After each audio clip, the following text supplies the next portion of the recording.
روز بخیر بینندگان عزیز، سرخط خبرها از استودیوی مرکزی رادیو آزادی تقدیم شما می‌گردد. امامعلی رحمان گفت استقلال برخی از کشورها زیر خطر قرار گرفته است. نگرانی از وضع مسلمانان اویغور در چین.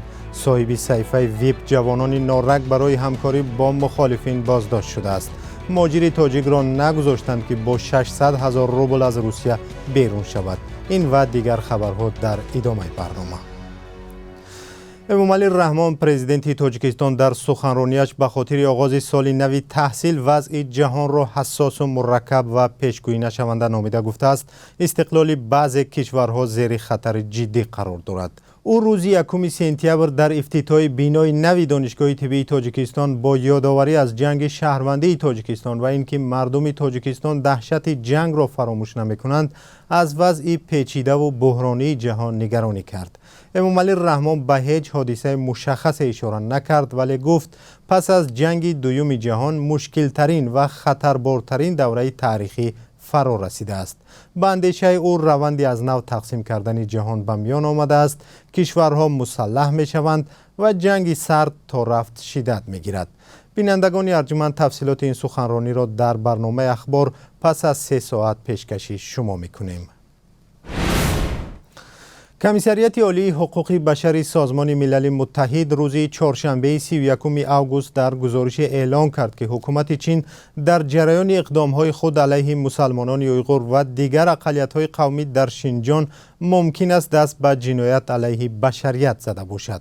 میشل بچلت کمیسر عالی حقوق بشر سازمان ملل گفته است با توجه به زیاد بودن موارد بازداشت‌های خودسرانه و تبعیض‌آمیز اویغورها و دیگر گروه‌های مسلمان این عمل‌های چین ممکن است به حد جنایت‌های بین‌المللی و به ویژه جنایت علیه بشریت باشد.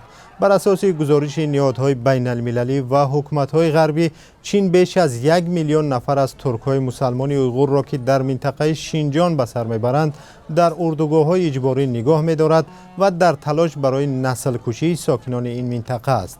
از سوی دیگر گزارش‌های نیز از عقیم یا بیزوریات کردن زنان، شکنجه و شستشوی مغزی بازداشت شده ها همچنین استفاده آنها به عنوان نیروی کاری ارزان در این منطقه نشر شده است.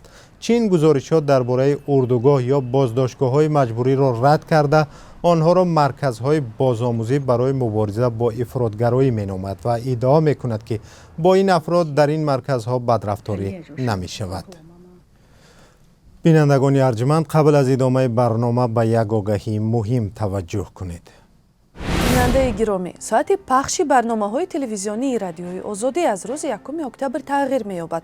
از آن روز به بعد برنامه سرخط رویدادها ساعت 16 به وقت دوشنبه و ساعت 14 به وقت مسکو آغاز می‌یابد. لطفاً یادداشت کنید و به دوستانتان هم برسانید و با رادیوی آزادی بمانید.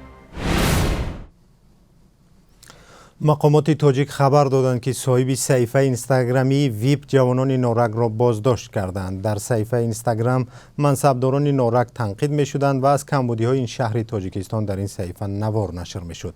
مقامات نام او را ذکر نکردند ولی گفتند که او یک ساکن شهر نارک بوده با سامانه‌های مربوط به سازمان ممنوع پیمان ملی تاجیکستان، یک سازمان عبارت از مخالفان تاجیک کار می‌کرده است.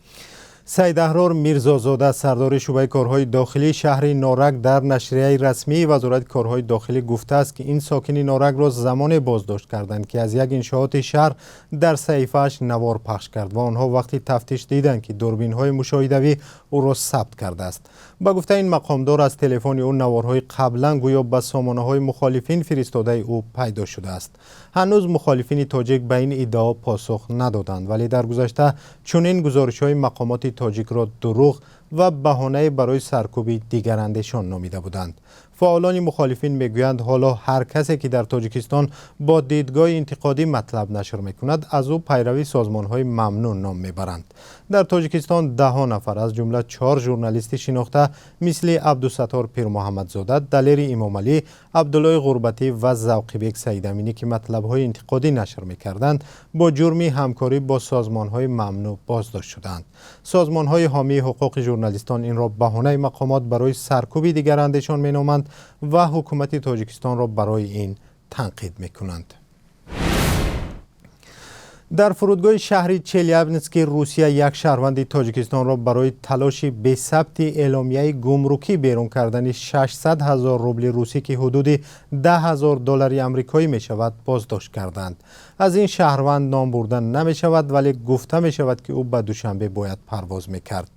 نظر این مسافر تاجیک معلوم نیست ولی الکساندر زمسکوف سخنگوی خدمات گمرکی چلیابنسک به رسانه‌های محلی گفته است که بیرون کردن چنین مقدار مبلغ به ثبت در گمرک خلاف قانون است. برای پنهانی بیرون کردن پول جریمه پیش بینی شده است. از روی قانون به گفته این مسئول خدمات گمرک مسافران باید به اداره گمرک در داخل فرودگاه روند و در یک سند نویسند که چه مقدار مبلغ را با خود از روسیه بیرون کردنی‌اند. در این صورت به مشکل می توانند پول را با خود به خارج روسیه برند. روسیه از 2 مارس امسال بیرون کردن از 10,000 دلار آمریکایی بیشتر را منع کرد ولی از قبل برای بیرون کردن حجم زیادی روبل روسی نیز باید آن را در گمرک ثبت کرد. و اینجا در پایان برنامه به شما از قرب اسعار میگوییم. بانک ملی تاجیکستان قرب 1000 روبل روسی را 166 سامانی، 1 دلار آمریکایی را 10 سامانی و 24 درم و 1 یورو را 10 سامانی و 25 درم مقرر کرده است. یادآور می‌شویم که قرب اسعار در بانک‌های تجارتی می‌تواند فرق داشته باشد. با همین برنامه ما به پایان رسید و شما را در برنامه اخبار آزادی ساعت 2 به وقت مسکو و ساعت 4 به وقت تاجیکستان منتظریم. خدا نگهدار.